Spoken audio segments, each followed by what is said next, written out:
These pupils have no idea that they have a talking lizard in their terrarium that is ready to do anything in order to make its dream come true. This is the Leo cartoon. Let's get started.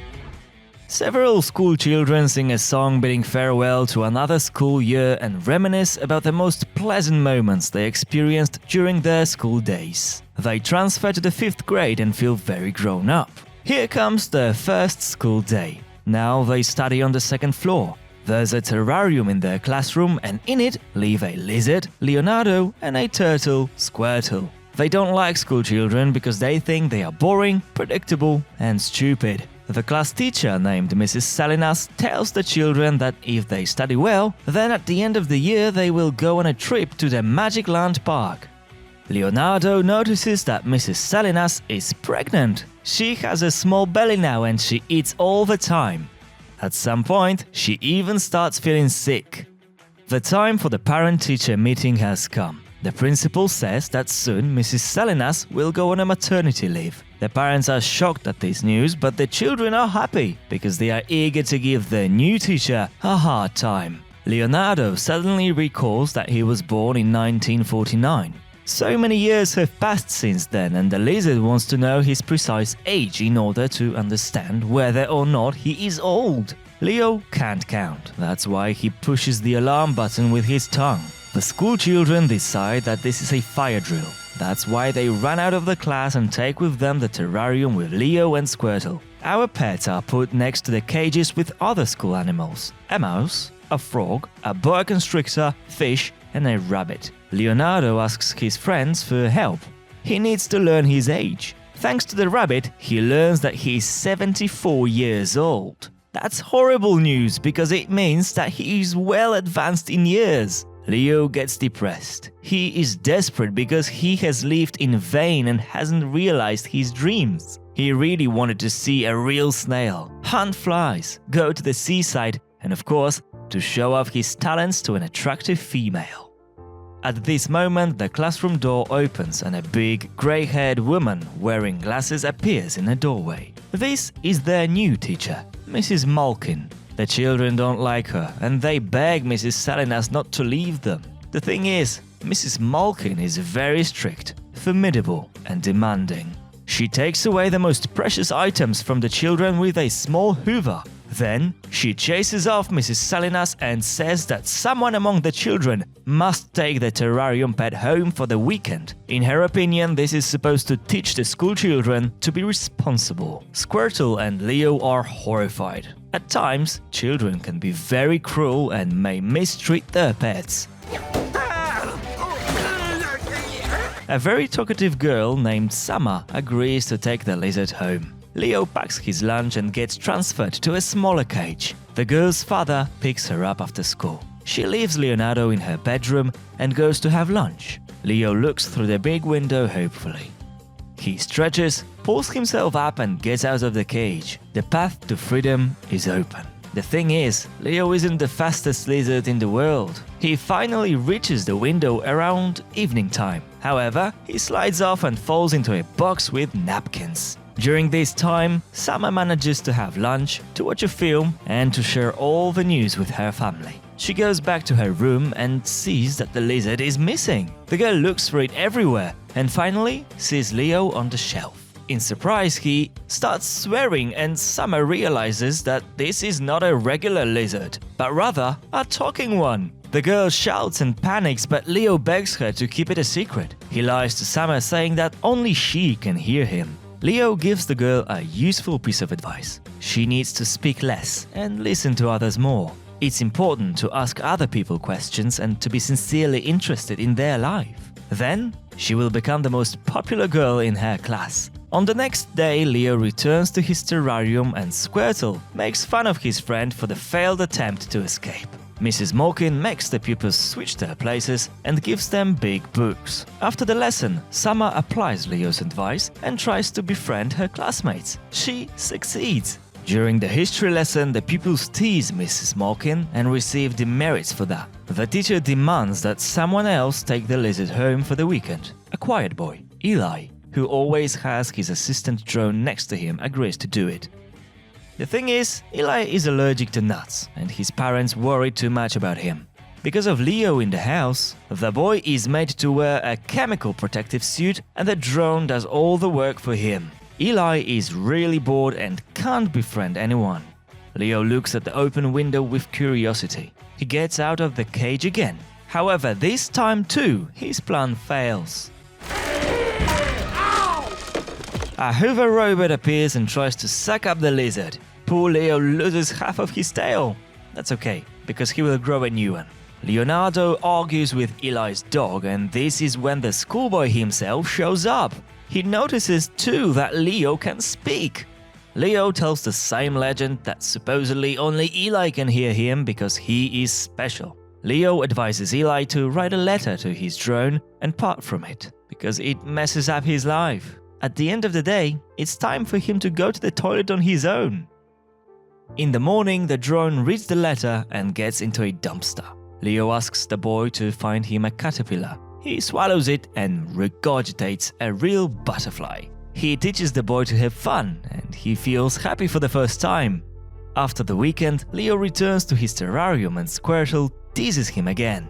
On the next weekend, Jada takes Leo home. Her parents are very rich and influential, and they are sure you can buy anything in the world with money. Soon, the girl also notices that Leo can speak. The story repeats. Leo advises Jada to stop being so proud and arrogant and to stop pretending to be the coolest person in the world. The girl invites the whole class to her birthday party, and, following Leo's advice, she carries out a real rescue mission, releasing all the animals that were brought to her party. Of course, the happy animals scatter all over the place. The school children have lots of fun. The party is a success.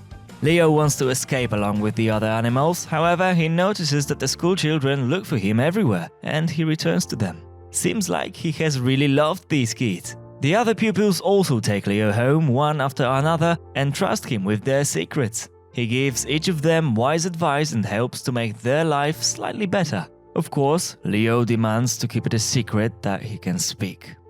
Now it's the turn of the troublemaker named Anthony. Loyal Squirtle sneaks into his mate's cage. In the evening, the turtle tries to talk to Anthony like Leo does, but he fails. Instead of supporting the schoolboy, he scolds him. Anthony admits that he doesn't know how kids get born, and Squirtle explains to him how it happens. In Turtles, the boy is shocked to hear such news and can't fall asleep all night. Then Leo crawls to him and supports him. Mrs. Malkin says that the pupils have only been taking Leo home, which means that it's time to take care of Squirtle. However, no one wants to take the turtle because everyone likes Leo. They are ready to study day and night in order to spend more time with the lizard. The school children win all competitions. Only one more competition remains, which is the history fair. The children are crazy about Leo, and Squirtle suffers so much from loneliness and is insanely envious of the popularity of his mate. One evening, Leo answers the calls of the school children instead of playing with Squirtle, and the turtle decides to take revenge on his friend. Squirtle puts on the live stream from the terrarium, and all the children learn that Leo has been lying to them. He has been speaking with all the pupils and has been calling them all special. Of course, they get really offended by Leo. The children no longer want to take him home. Mrs. Malkin also learns that Leo can speak. She takes the lizard home and admits to him that she dreamt of becoming the best teacher, but she failed. Then, Leo advises her to become kinder in order for the kids to like her. On the next day, the 5th graders take part in a history fair. They play the roles of famous historical characters, and they do it so well that they win the main prize. Their prize is an excursion to the Magic Land amusement park. Mrs. Malkin receives the title of Teacher of the Year. She wants to take all the credit for the success of her students. That's why she decides to get rid of Leo. The woman takes the lizard to the National Park Everglades and disposes of him there, lying that the children lost in the history fair. In the evening, mobile phone rings in the terrarium. The children want to talk to Leo. In the morning, they understand that their pet went missing. Mrs. Malkin lies to the class saying that Leo left them and escaped. The children are very upset because they were late to thank him. Soon the pupils head to the Magic Land. Meanwhile, poor Leo freezes and pretends to be a statue in order for the dangerous predators in the park not to eat him. Then he sees an attractive female and tries to get liked by her. However, she disappears. Squirtle realizes what he has done and decides to rectify the situation. He calls Eli's drone and catches up with the school boss. The turtle tells the children that Mrs. Malkin lied to them and that Leo would never leave them. The teacher confesses to disposing of Leo in the park Everglades. She wants to rectify the mistake. That's why she demands that the driver change the route and start searching for Leo. He, however, refuses. Then the school children arrive at the Magic Land Park, distract the driver, and steal the bus. In the meantime, Leo finds his congeners and tries to catch a fly, but he fails. After all, he is a pet. Leo meets with the animals he freed at Jada's party, and they are very glad to see him. Leo admits that soon he will die and he won't see his beloved schoolchildren again. Then the wild lizards tell him that they can actually live up to 100 years and even more. This news thrills Leo. But his happiness doesn't last long because a pack of alligators show up before him. At this moment, the school bus arrives at the park and scares all the predators. Or rather, almost all predators. One of the crocodiles tries to attack the children, but big Mrs. Malkin fights him off easily.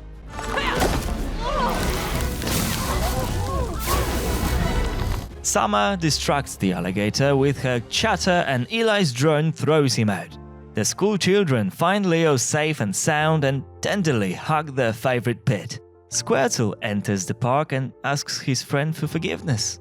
The pets return to the school terrarium. Mrs. Malkin reads a very touching book to the pupils, and at this moment, Mrs. Salinas enters the classroom with her baby in her hands. Here comes the last day of the academic year. Now the children transfer to middle school. Leo advises the pupils to help one another and to overcome their fears. The principal offers Mrs. Malkin to work with the smallest pupils, whereas Squirtle and Leo will live in the pet area. Of course, they will do so only if they survive in such conditions.